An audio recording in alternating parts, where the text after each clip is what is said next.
Story 1. I'll never forget that bone-chilling night in the Black Hills National Forest in South Dakota. What started as a fun camping trip with my girlfriend Jessica turned into a nightmare encounter straight out of a horror movie.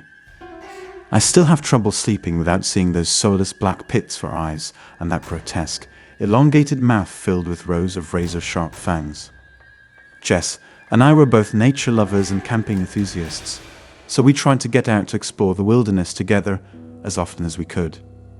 This particular weekend in late September, we had ventured out to a remote area of the Black Hills to enjoy the changing fall colors and crisp air.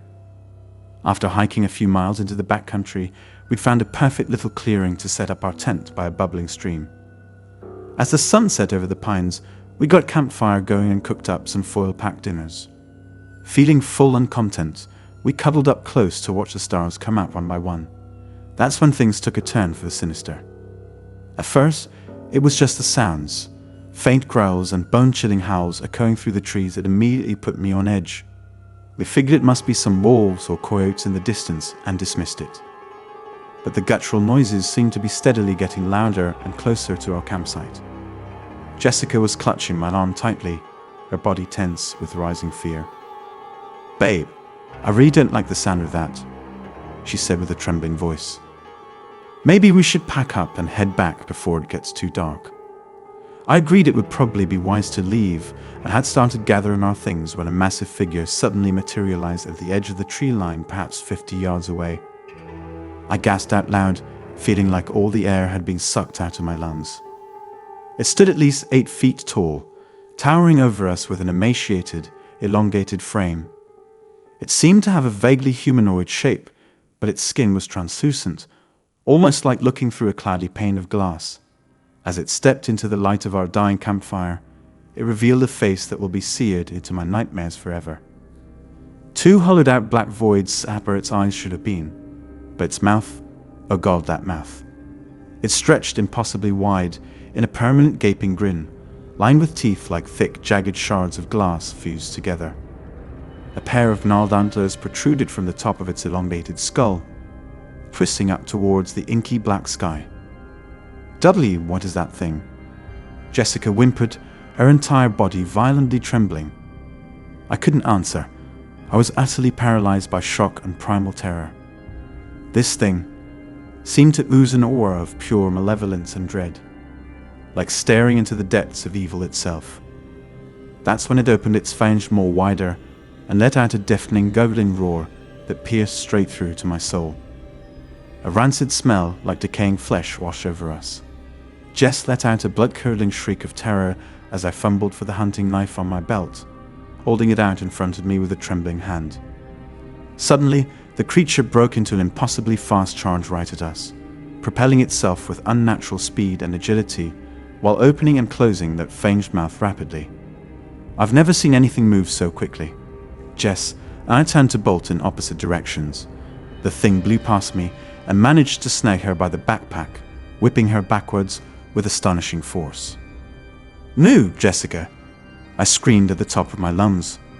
I pivoted and flung the knife as hard as I could, watching it sail through the air in seeming slow motion before sinking into the creature's back. It rolled out painfully, giving Jess enough time to wrestle free from its grasp and sprint my way.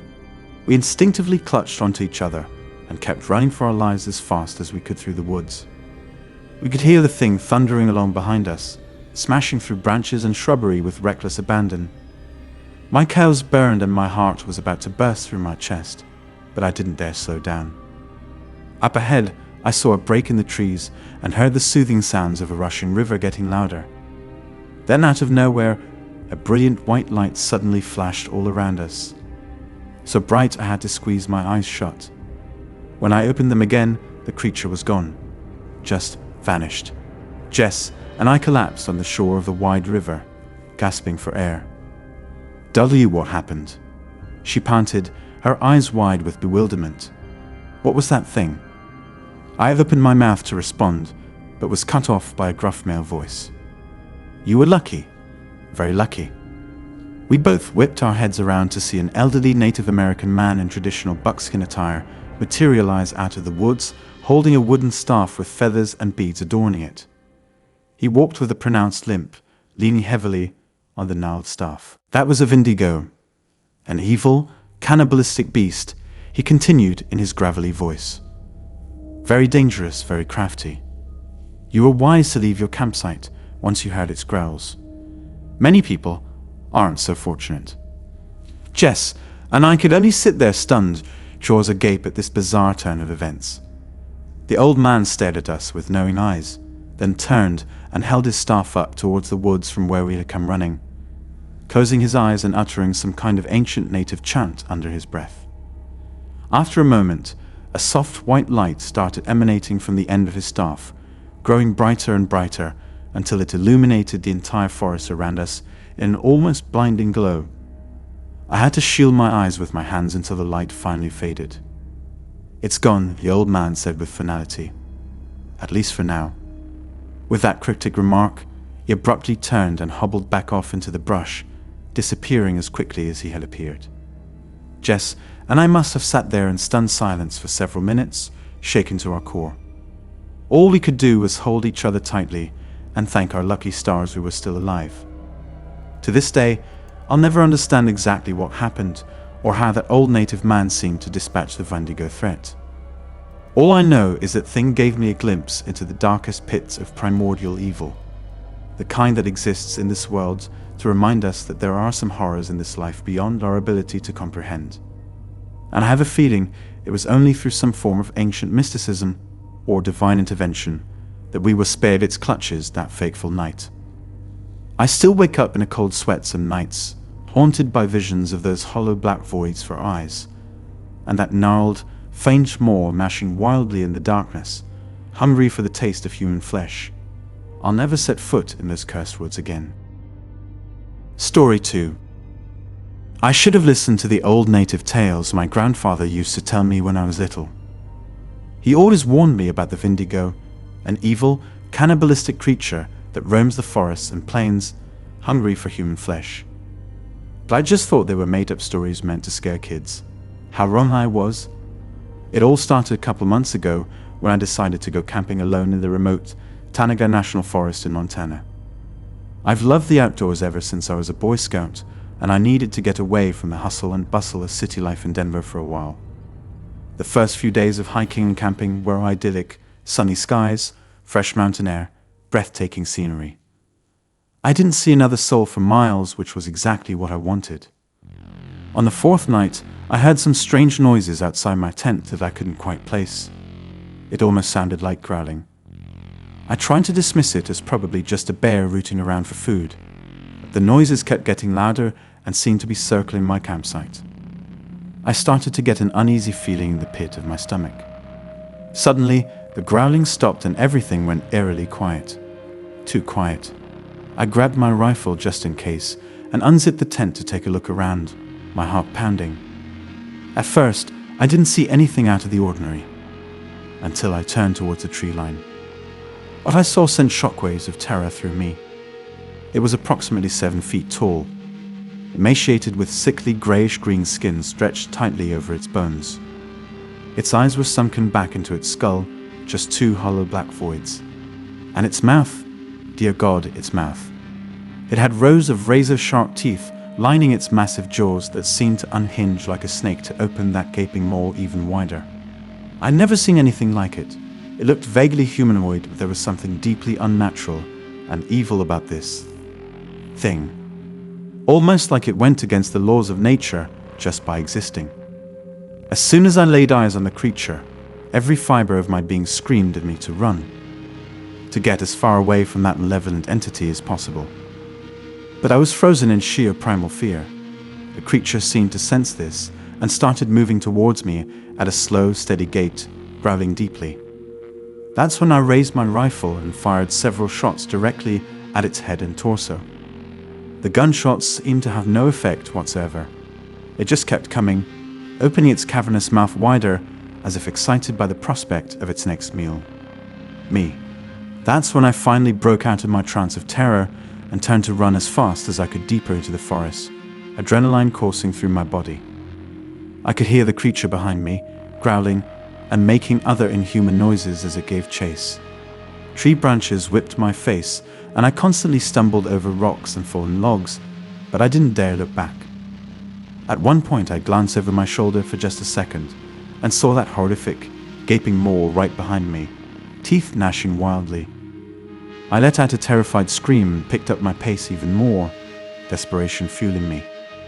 My lungs were burning and my legs felt like jelly, but I knew if I stopped, I was dead meat. Literally. Eventually, after what felt like an eternity, the sounds of the creature slowly faded away behind me. I didn't stop running until I literally collapsed on the ground, completely spent. I stayed there for who knows how long, trying to catch my breath as tears streamed down my face.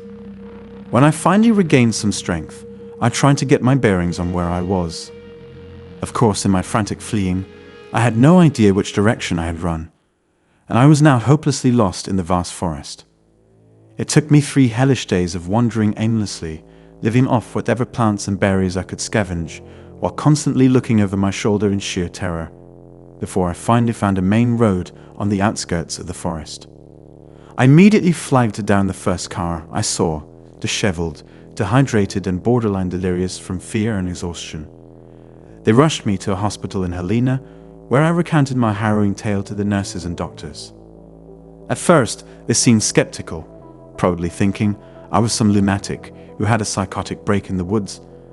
But once they saw the claw marks running down my back, where that thing had managed to scratch me at one point during my escape, they began taking me much more seriously. The police finally retrieved my abandoned campsite and found footprints and other evidence that seemed to corroborate at least part of my terrifying story. Some sort of large bipedal creature had clearly been there and given chase. But they were still at a loss as to what it could have been. As for me, unhaunted by those hollow, soulless eyes and that gaping maw to this day, I know what I saw, even if others don't believe me. There's an evil, unnatural presence lurking in those woods, the VINDIGO the elders had warned about for generations, and I really, really wish I had listened. Story 3. I'll never be able to look at the woods the same way again after what happened to me last summer. The experience has haunted me ever since, replaying over and over in my mind like a horrific nightmare I can't wake up from. Even as I sit here now, safe in the suburbs of Chicago, I can still feel the sheer primal terror coursing through my veins. It was supposed to be a guy's camping trip, just me and my buddies Luke, Eric and Trent getting away from our wives and jobs for a weekend in the wilderness of northern Wisconsin. We'd made these trips every summer since college, and they were always a blast. Little did I know this one would turn into a tale of unspeakable horror. We packed up and headed north towards the Chequamegon-Nicolet National Forest, camping gear and beer stocked up in the truck bed. The drive was uneventful, and we arrived at our usual remote campsite deep in the woods by late afternoon. We set up our tents, got a nice fire going, and settled into catching up over a couple cold ones as the sun set, just like old times. Also, I thought, as darkness fell, we started hearing unsettling noises echoing through the trees. It almost sounded like growling. We tried to brush it off as likely just a bear roaming the area, but the noises seemed to be getting closer and closer to our campsite. We all started to get a bit uneasy, glancing nervously towards the tree line. "Alright, what kind of animal makes noises like that?" Luke asked, looking visibly shaken. "Maybe it's a pack of coyotes or something," Eric replied half-heartedly, as if trying to convince himself. That's when the growling suddenly stopped, replaced by an eerie, unnatural silence that chilled me to the bone. Only the crackle of the campfire could be heard in the darkness surrounding us. Eric reached for the rifle he always brings on these trips just in case. My heart felt like it was going to pound out of my chest as some sort of large, lumbering figure slowly emerged from behind the trees about 50 yards away. I couldn't breathe. It had a somewhat human-like shape, but stood over 8 feet tall and had sickly pale grey skin stretched tightly over its emaciated frame. Its face, oh God, its face. It looked like a twisted demonic skull with those hollow black pits for eyes and a mouthful of rows of jagged fangs. What the hell is that thing?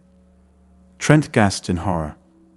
We all just stared at the monster, petrified in terror and disbelief. It almost didn't seem real, like something out of a nightmare. That's when it opened its mouth impossibly wide, letting out a deafening inhuman roar that shook me to my core. I've never heard anything like it before in my life. That seemed to break the trance, as we all scrambled backward, stumbling over ourselves like startled prey desperate to flee. Eric grabbed his rifle and started firing wildly at the creature, panic taking over. But the bullets didn't seem to even faze it. They simply ricocheted off as if they were just pebbles. Trent was shrieking uncontrollably in sheer panic. Luke found his voice and was yelling, "Run! Go! Leave everything and run!" We turned and bolted in different directions into the darkness of the woods, tripping over rocks and roots, branches whipping our faces and tearing our clothes. Glancing over my shoulder, I saw that thing easily keeping pace behind me, propelling itself with shocking speed and agility. It was letting out these guttural roars that chilled me to the core. My heart pounding, I put everything I had into running for my life, dodging trees left and right. I could hear the crash of the creature smashing through the underbrush getting louder behind me, getting closer and closer. I risked a look back and saw it right on my heels, gnashing those horrible fangs and clawing at me with its twisted, bony fingers. That's when my foot caught on a gnarled root, and I went crashing to the ground, the wind getting knocked out of me. I rolled over to see the monster right on top of me, its horrible pale face inches from mine as I let out a blood-curdling scream. It opened its snake-like jaws, putrid drool dripping from those fangs as it moved in for the kill. Suddenly it recoiled, letting out a pained roar as I heard a gunshot ring out. I turned to see Duke standing there, having circled back around, and fired a round from his handgun straight into the thing's back. But again, it barely even slowed it down. "Get up, moron, let's move," Luke yelled as I scrambled to my feet. We turned and started running again, the creature in hot pursuit. Just when I thought we were gunners, we burst through the tree line into a clearing and saw headlights up ahead. Eric in his truck, screaming at us to get in. We sprinted over and dove head first through the open door as Eric peeled out, tires kicking up gravel. I turned back for one last horrifying glimpse at that demonic-looking figure as we sped off down the dirt road, wisps of fog drifting across where it stood frozen like a nightmarish villain escaping into the woods. None of us said a word on the drive back to civilization. What could we possibly say? We had just had an encounter with pure evil, a being not of this world. The police and park rangers dismissed it as just drunken hallucinations when we tried to report it. But I know what we all saw that night burned into our minds forever. They call it a Wendigo, a grotesque, cannibalistic monster from native folklore, said to be the reincarnation of people who committed the unforgivable act of eating human flesh.